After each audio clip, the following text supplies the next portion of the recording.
to Module 2 of your 9 to 5 to Mompreneur Coach program. I'm really excited about today's topic, which is how to do it all, how to manage, 9 to 5, kids, starting a new business without going crazy.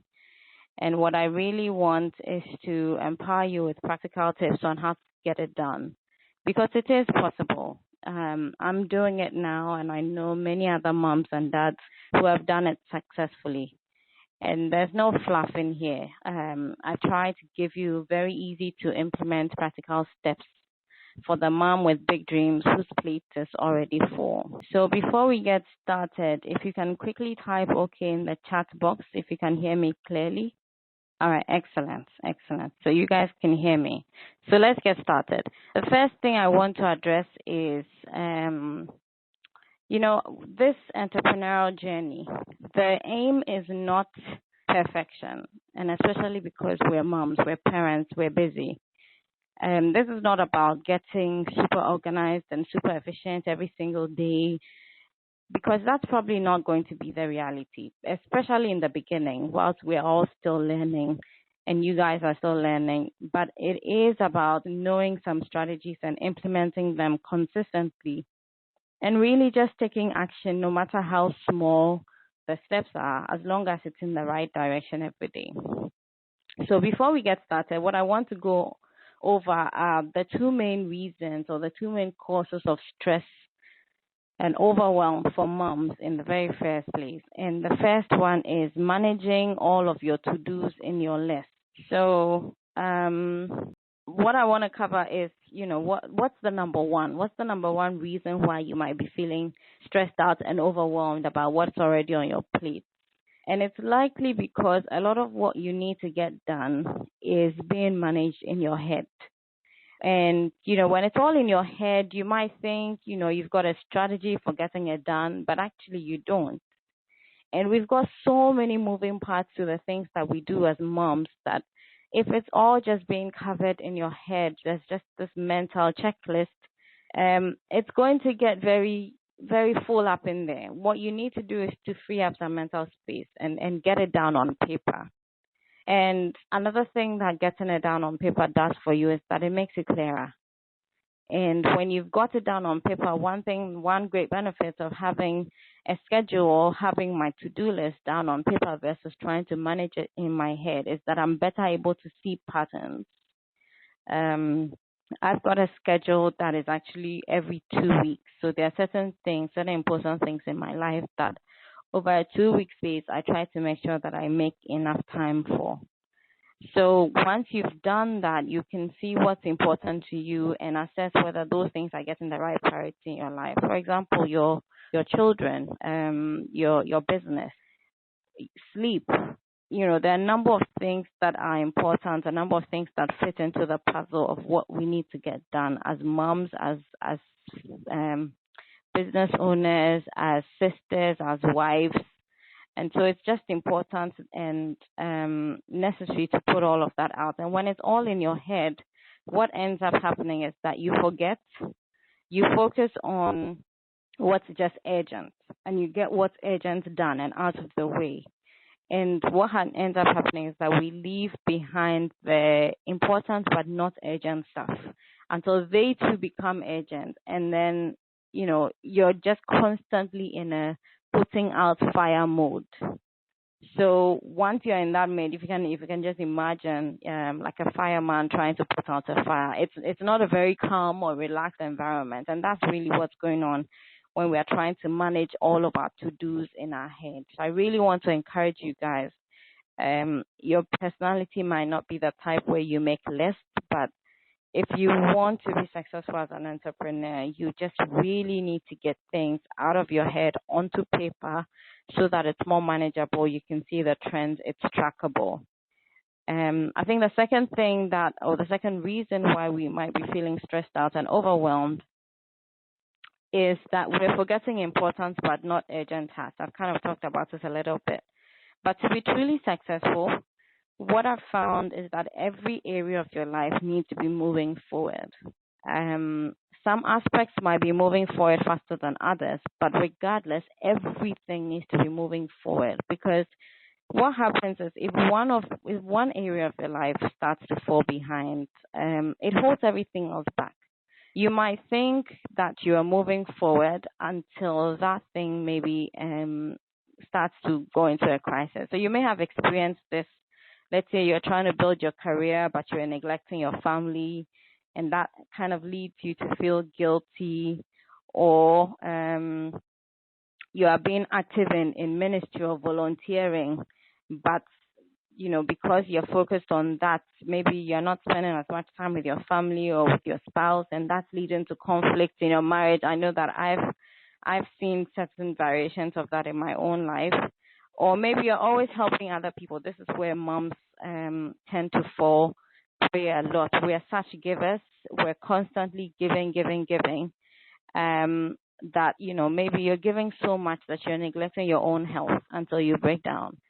And I like analogies a lot. So let's just think, sometimes when you think about the important parts of your body, the parts that come to mind are like our hearts, our brains, our eyes, right? Like, nobody really thinks about, oh, my tooth or oh, my teeth. But just as all areas of your life are important and they all need to be moving forward, in the same way, you could ignore your teeth or your toes until you get a toothache or until you stub your toe, and you realize that just that pain concentrated in that small, seemingly unimportant part of your body, it kind of brings everything to a standstill. You can't move forward until that problem is solved, and that's how true success is.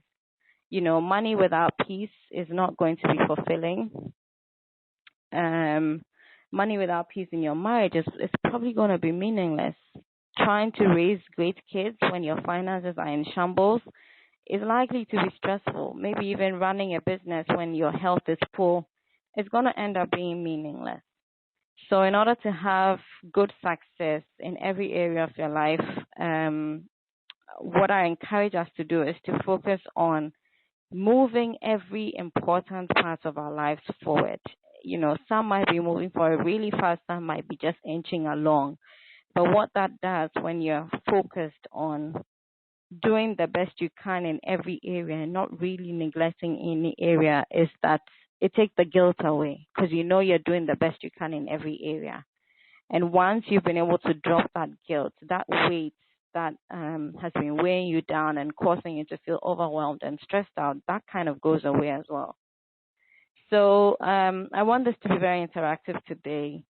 Who has felt like that might be the reason why they're feeling overwhelmed? I'd love to hear you say something in the chat box. If you found yourself, doing any of these two things that I just described, maybe you're trying to manage everything in your head, or maybe there are certain important parts or things that you say are important in your life, but you're kind of neglecting in your pursuit for excellence or for success. And that's leading you to feel overwhelmed. I'd like to see if anybody has felt that, just type something in the chat box if you found yourself doing any of those things. Just say like me too or something. Let's see.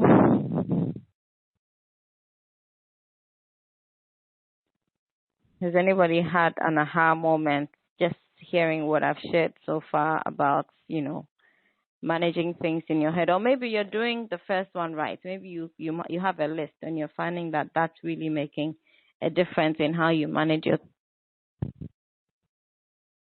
Excellent. So let's move on. So now that we know what not to do,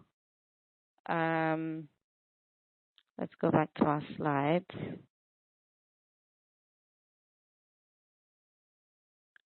Now that we know what not to do, let's start talking about my top tips for doing it all. And as you listen to these tips, what I want you to focus on is certainly do this first one, which is to plug the holes in your time bucket. But as I go through the other 9, I just want you to listen out for the one that might seem that you think you can implement right away. Because my goal for you guys is not that you try to get all these done. It's a lot. I'm going to try to whisk through them as fast as possible so we can quickly get to the Q&A. But my goal is not that you try and get all these done. I think being an entrepreneur and being a successful mom, it's a journey. And I'm certainly not doing all these 10 things perfectly, but I do try. And I certainly do number one. I think it was the very first thing that I sat down and did as I started to run the business. And so I'm hoping that as I go through this, you will all sit down and do the first one, but also see if any of the other tips that I'm sharing will be able to help you. So the first one is plug the holes in your time bucket. And here what I'm really talking about are the 10, 15, 20-minute pockets of time that we kind of just allow to go to waste. You're not really doing anything. You're kind of in, you're kind of out. If you become very conscious about using all those pieces of time, you'll be amazed how much you can get done. So one very good example is commuting. I look around the train a lot, and I notice that a lot of people are playing games, or they're kind of just flipping through pictures on Instagram or Facebook. Instead of doing that, I use my morning commute to read a book, or I use my evening commute to listen to a podcast on something that's educating me to move forward in my life, in my personal life, or in my business life, or in my spiritual life. Or my lunchtime, if you're in a place where you're able to step away from your desk for 45 minutes or an hour for lunch, then instead of, just walking up to your colleague and saying, hey, what are you doing for lunch today? Would you want to go out? And spending your lunchtime chit-chatting and really not doing anything that adds value, why don't you set a schedule and use your lunch to work on your business? I use my lunch for research. I use it to create materials. I use it to brainstorm. I use it to listen to some sort of training. So you could even use your lunch for client calls, especially in this phase where we're doing research. Instead of going to lunch and just chit-chatting, why don't you use that time to research your niche, or to have a conversation with a potential client to find out some of the questions that I suggested in the report I sent out. So for me personally, my Mondays, Wednesdays, and Friday lunches are reserved for business. And then Tuesdays and Thursdays, I'm open to having lunch with my colleagues or anyone else asks me. So if they come to me and say, hey, do you want to have lunch? If it's a Tuesday, sure, I'll have lunch with you. If it's not a Tuesday, sorry, I've got something planned for lunch, and it's fine. So what I want us to do is to take some time to think about how we use our time during the week. I know that a number of you are trying to create time to work on your business, and it may or may not, it's not easy. So think about all these 10, 15-minute pockets of time. Maybe you're standing there waiting for somebody. Maybe you have to travel a lot in your car. Instead of just playing, music or something, could you listen to a podcast? Could you put it on record your thoughts or something? One app that I use to record my thoughts is Evernote. It's a there's a free version and a paid version. I've got the paid version. I think it's £3 a month or something, but not that much, and it's definitely worth it. So with Evernote, you can just open text and speak into it, and I'll record. We speak, I think it's 100 or is it 200 words per minute, whereas if you were trying to type or something, you'd only be typing just a few. Speaking is one of the fastest ways to record the thoughts that are coming to you. So that's another thing that I do in those 10, 15 minutes time slots. I would, open Evernote or open my phone, go to video, and record something. And then later when I've got some time, I'll play it back, listen to it, edit it, and that's some of the material that I'm using. The second thing, let's go to the next slide, is that, take action. Imperfect action is better than not taking any action at all. So although I encourage you to take bold steps daily, it really does not matter. What I'm more concerned about for all of you is that you keep moving forward. So like this week, I've spoken to a number of you throughout the week. I know that Susan and Linda are pretty swamped in the office, but they've been able to do some work on their niches. They have some initial ideas. that's good. As long as you're thinking about it, as long as you're closing those holes, as long as you're putting time down, as long as you're making this a priority, right? I want you to think about your why you started this program in the first place, and make sure that whenever you get a chance, you are doing something, no matter how small, to move forward in your business. Nelson Mandela has a quote that I really love, and he says, "I never fail. I either win or I learn something." And I think that's so true. Sometimes when we are starting a business, we are so afraid of making a mistake or we're so afraid of making the wrong choice that we take no action at all. And really, in this program, there's nothing like taking the wrong action. If you pick the wrong niche, quote unquote, meaning, it's not a profitable niche, at least it's not a good one, and you can drop that and move on to the next one.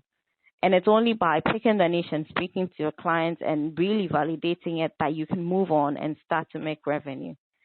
So, I just want to encourage all of us throughout the week, if it gets really hectic, if, the kids are running all over the place, work is hectic, don't worry about doing this huge, big thing. Just take small, consistent action, and that's going to lead to your long-term success. What's the next thing?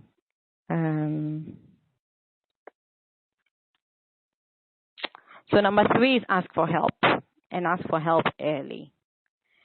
This is a big one. It's a big one for most of us because we don't often ask for help.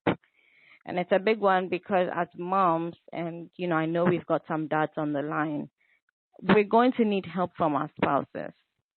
So I just want to share one quick mistake that I made in the beginning, and I want to make sure that, we are considerate of, is if you're going to need help from your spouse, please make sure that you let them know early enough so they can plan ahead. So when I first started, I was taking enrollment calls with potential clients on the weekends. And I needed an hour for that, so I needed my husband to watch the kids so I could get a quiet hour to speak to clients. And the first time I did it, I didn't tell him I was going to need him till like 10 minutes before the call. And I just kind of, zipped in and said, "Hey, by the way, I need to go upstairs. Can you watch the boys?" And so, of course, he had other plans. He had to stop. And it kind of led to a little bit of, I don't know if the resentment is the right word, but I thought, why is he not being supportive? Why can't he just drop everything and help me? I'm trying to build a business.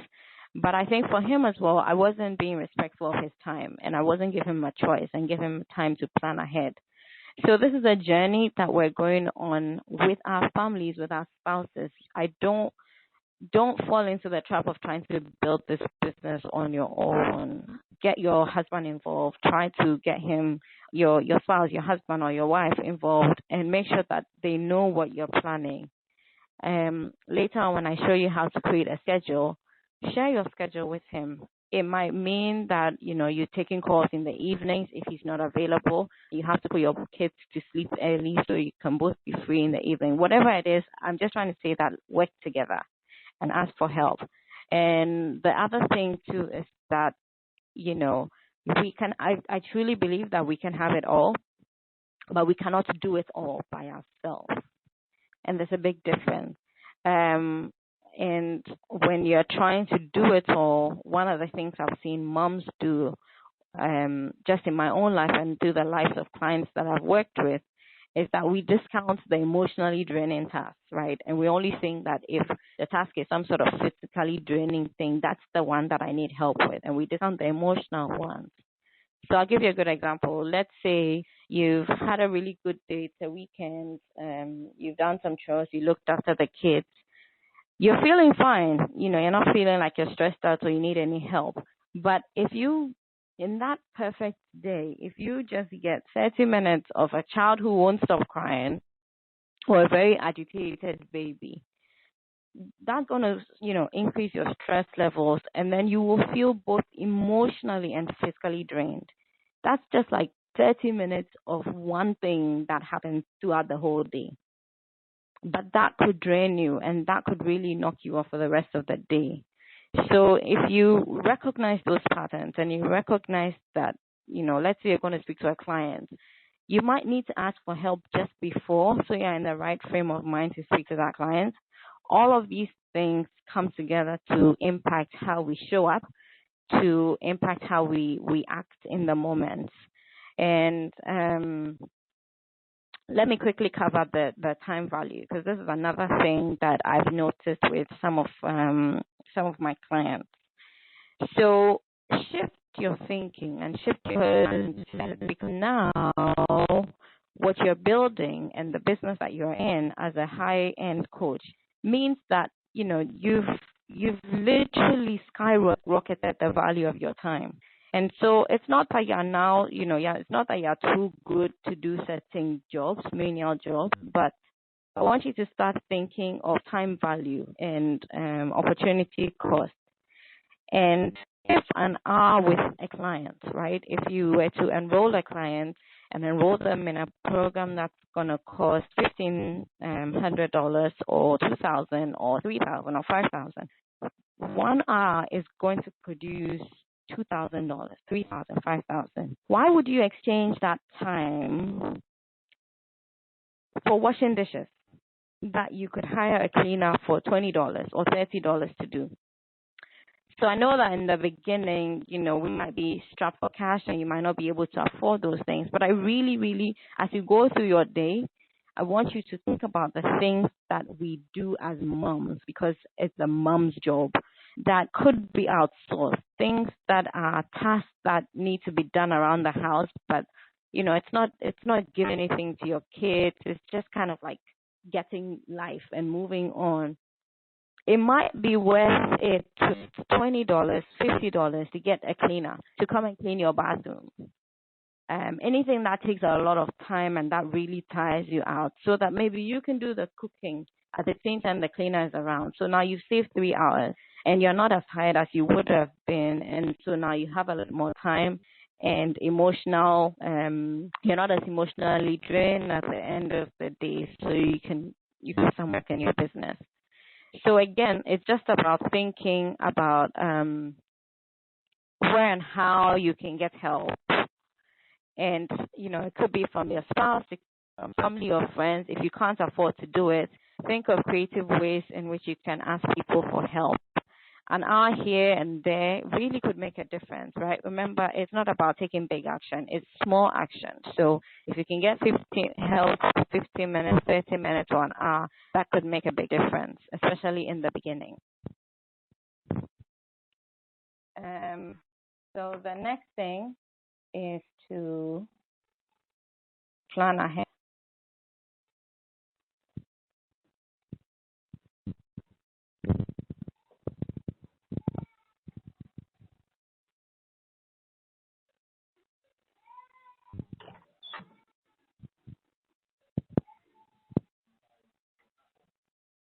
Sorry about that. Okay. So planning ahead. What do I mean by planning ahead? Planning ahead is like just thinking before you get into a task, what you're going to do when you get there, so that you're not spending valuable time when you could be implementing. So I don't go grocery shopping without a list. You're going to spend too much money, you're going to spend too much time in there. I don't sit down to work on my business without first taking a few minutes to plan what I will do in that time. If I've got 20 minutes, what can I get done in 20 minutes? If I've got an hour, what can I get done in an hour's time? And, I just want to go very quickly. I just want to cover very quickly what we are trying to achieve in this program. So we can break everything we're trying to get done into 4 main steps.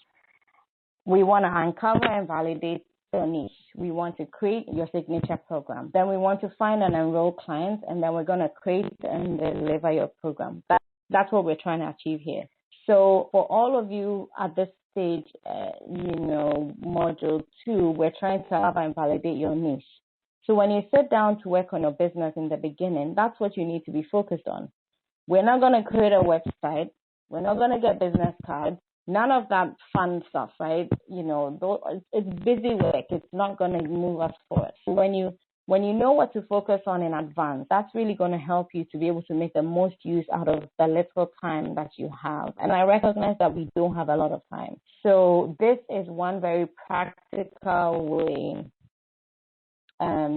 Like, let's say I've planned to wake up early in the morning to work on my business. Well, the night before, maybe you could create a list of what you want to work on. So when you wake up in the morning, you don't spend 30 minutes just, so what am I going to do, or what am I going to focus on? No, you know exactly what you're going to do. You know exactly what time you have to wake up. You know exactly, if everything planned, and you can just go bam, bam, bam, get it done.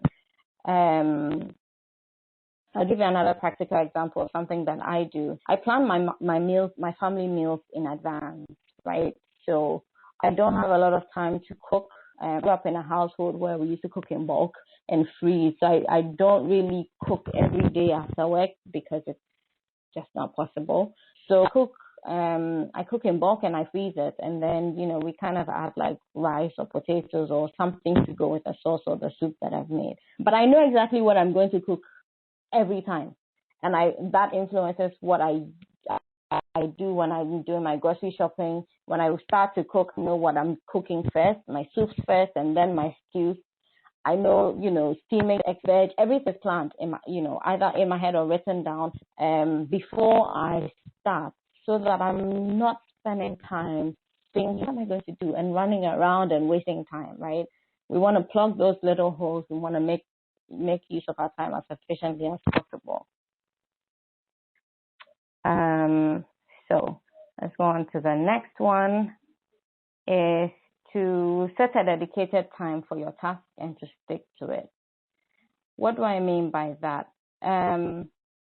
Decided, right, that it's a Saturday, you want to work on your business, but you've got some household chores to do, and you've made a mental checklist. You came with your spouse, right? So you're on the same page. You're totally in sync. You're going to do laundry. You're going to cook. You're going to feed the kids, bath them, etc. And then you're going to work on your business from, say, 2 to 3 or 2 to 4. What I'm trying to say here is when you make that decision, try your best to stick to that schedule. Try not to improvise. And I know this is going to be hard for us as moms, but when you're making choices and you're changing around your schedule, be mindful of the fact that you are not necessarily doing what's easy to do or what feels good at the expense of doing what's necessary, what's hard to do. Because what ends up happening is that you may never get around to doing the hard things or the complex things or the things that require you to think a little bit. And then you leave them to the last minute until it becomes an emergency, and that again leads you to get overwhelmed. So when you have a lot to do and you don't have a lot of time, you kind of have to be a little more mindful and focused about what you're going to do, what's urgent, what's not urgent, but what's important. And for me, getting that done and making sure that I'm not dropping the ball and that I'm not just doing the fun stuff and leaving the necessary but maybe not hard or just not as much fun things, is that I have a schedule. And as much as possible, I try to stick to that schedule. And like I said before, share your schedule with your spouse, maybe your kids if they're old enough, so that they know that, this is mommy's time now. If it means you carved out some time and you are locked up in a room somewhere working, they know that this is mommy's time. It's not the time where you're babysitting and working on your business. No, you're focused on your business. And when they know that there's going to be time for they're going to come out in an hour's time or 2 hours time, then they're a bit more accommodating of that schedule. What's the next thing?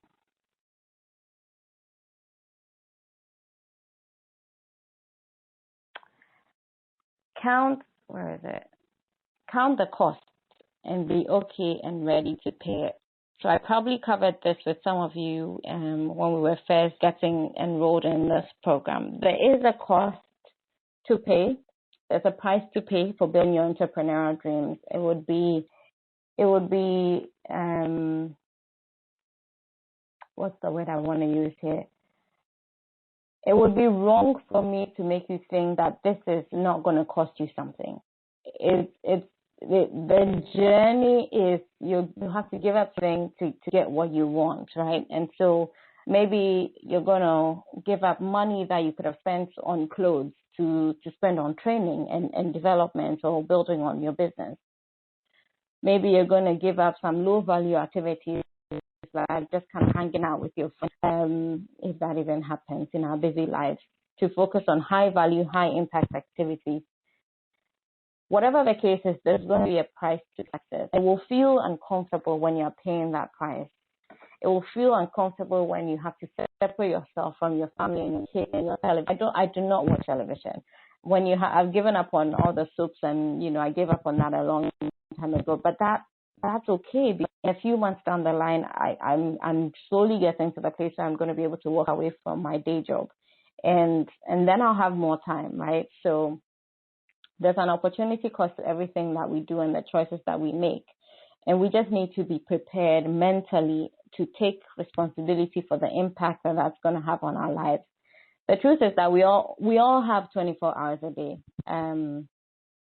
And so when you choose to do something, just acknowledge all the other things that you are not getting, that you are not doing. And be okay with that, because sometimes people, you might start to feel guilty because you're not with your kids, or you might start to feel guilty because you turn down an invitation to go to a party, or you turn down an invitation to be with friends, or to go to some social event, anything that you have to give up. But if you know why you're doing it, and you know that it's for the short term, then you're okay with it, and you don't allow that guilt to come in from wherever it's coming from. So the other thing I want to mention about this point is that for me personally, before I started building my business, I was taking on extra responsibility at work, always I was trying to get a promotion. I've scaled back on all of that. And, some of you might need to do that if you're in a high pressure job. You might need to stop asking for as much work as you used to ask for. I have a time when I mentally shut down. I'm like, no, I'm not working anymore. I'm still in the office, still, hiding in my corner, trying to get some work done in my business, but I'm not available. I'm not working on work stuff.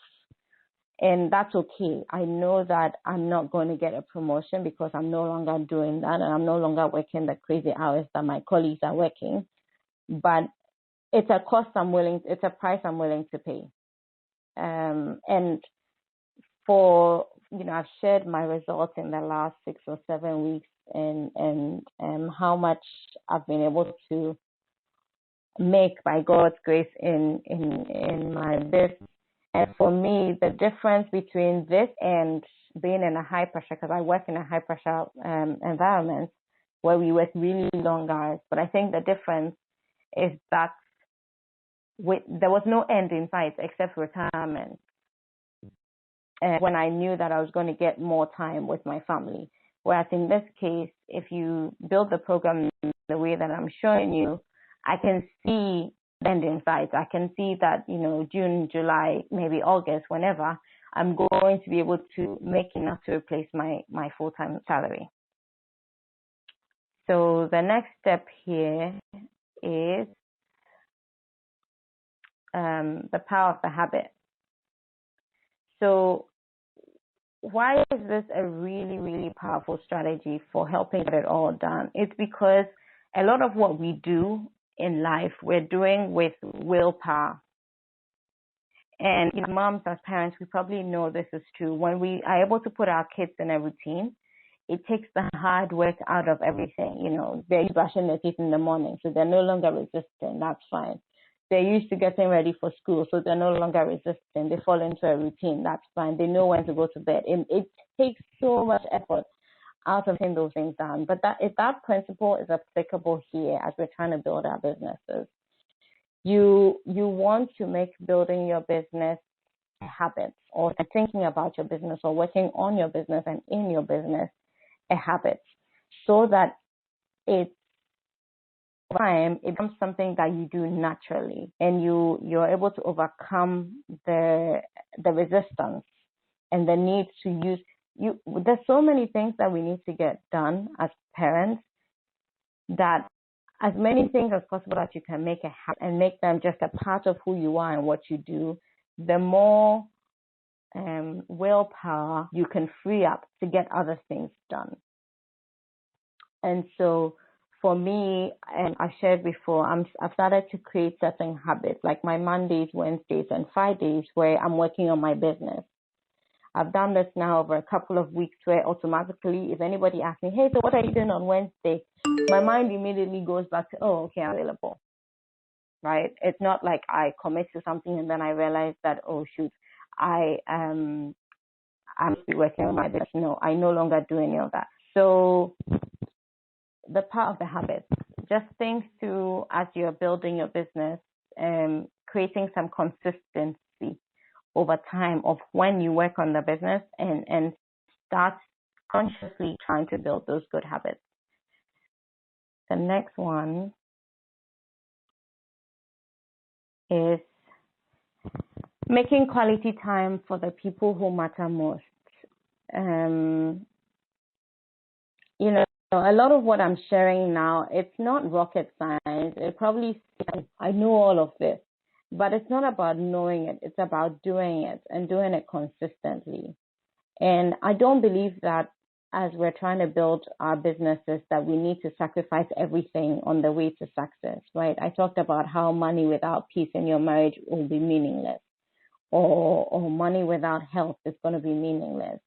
And I think part of the journey is to take your family with you, your spouse with you, your children with you, and making time for the people that matter in your life. So in my personal schedule, I actually have, it's not really a date night, but I do have some time that I've set apart to be with my husband. There's time for the kids. There's time in the morning for building my spiritual relationship with God. And then most importantly, there's time for me. And in our quest and our desire to do it all, we can leave ourselves out of the equation. And you know, I just want to put it out there that it is not selfish to make time for yourself. I like the example in the airplanes where before they take off, they tell you that, you know, in case of emergency, please put on your own oxygen mask first before you attempt to help anyone else. And that's just because you're not much good to anyone else when your own emotional bank account is at zero. So we need to recharge as moms. And, you know, don't let anybody, not your husband, not your kids, not your own inner voice, make you feel guilty for taking time out to re-energize, right? If it means a walk in the mall, just you, that's fine.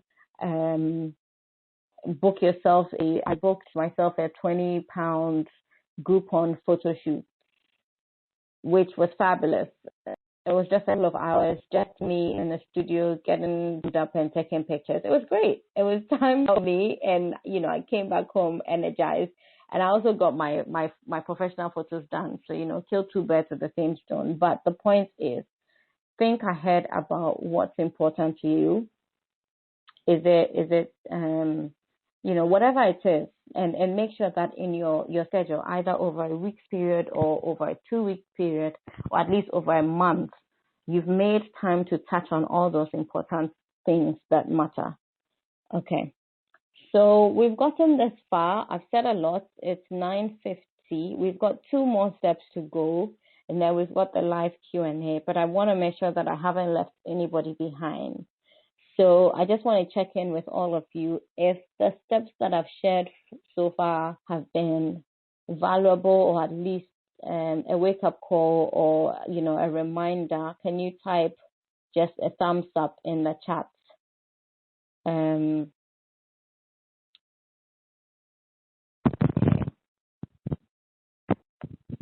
Just type a thumbs up if you found what we've talked about so far valuable, or you've learned something that you think you could implement right away.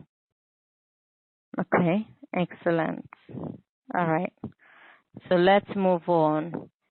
Just 2 more quick points, and then we will go to our live Q&A. So the next one is excellent. Thank you, Sandra.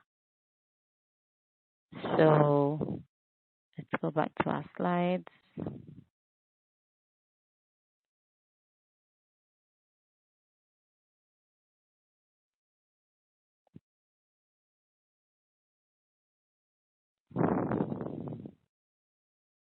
Okay.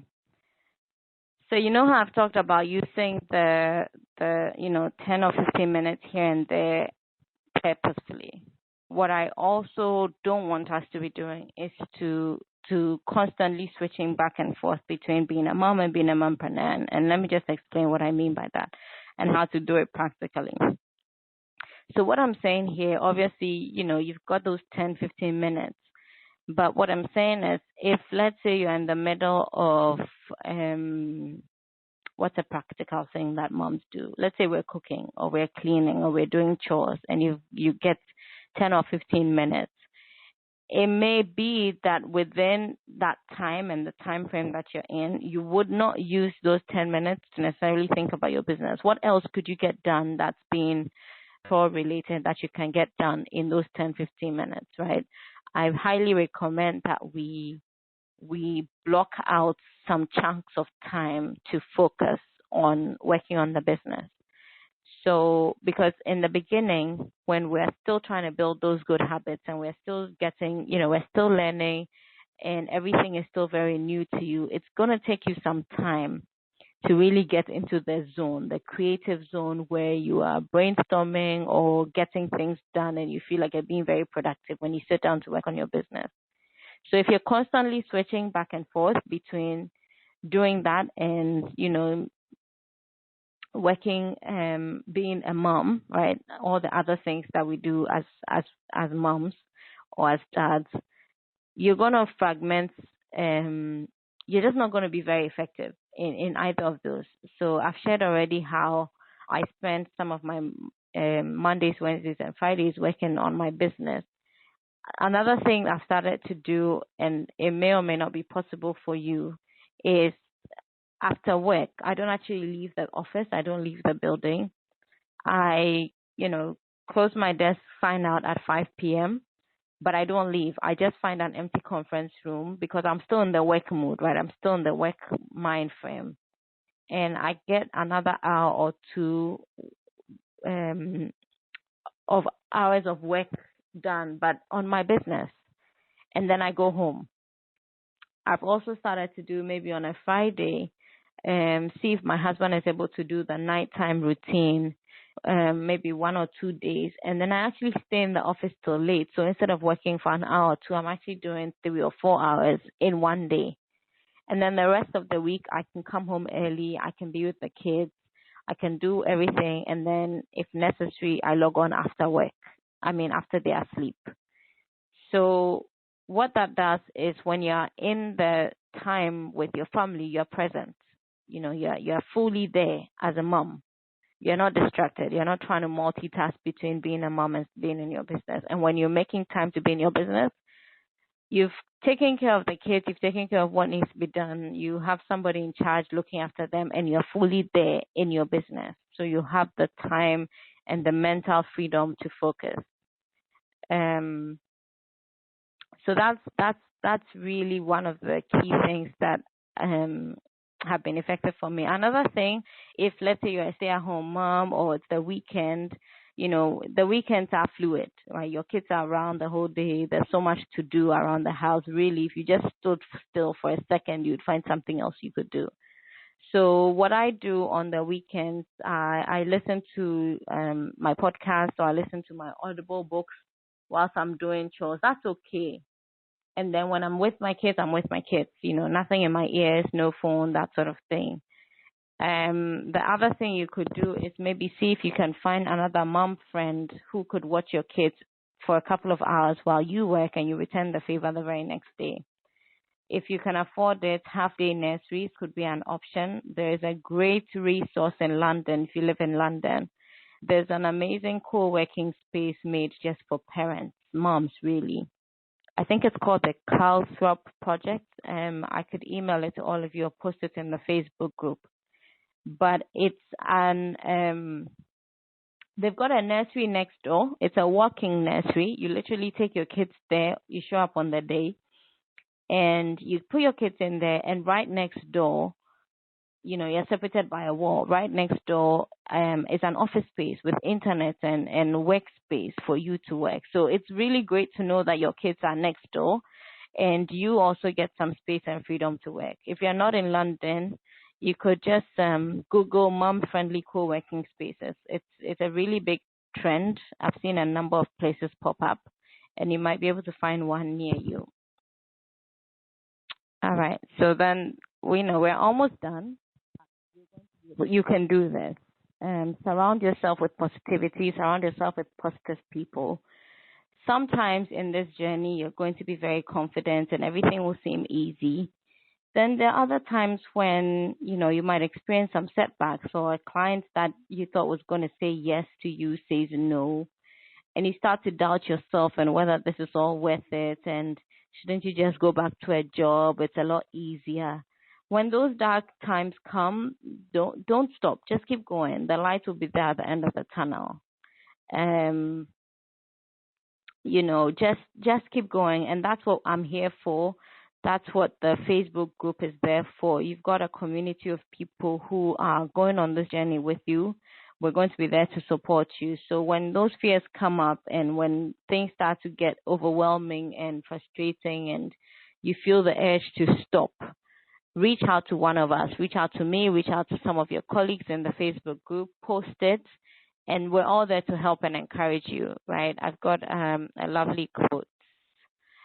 Let's see if I can get to it. So I'll end with this. Don't let life discourage you. Everyone who got where they are, right, it says he here, replace it with your name, had to begin where they were, right? You start where you are. That's the best you can do. So whatever your situation is, however much time you have to dedicate to your business, if it's 3 hours this week, 5 hours the next week, it doesn't matter. As long as you're getting something done. And remember the 4 points that I covered, right? We're just getting our niche. You need to get your niche. You need to create your signature program.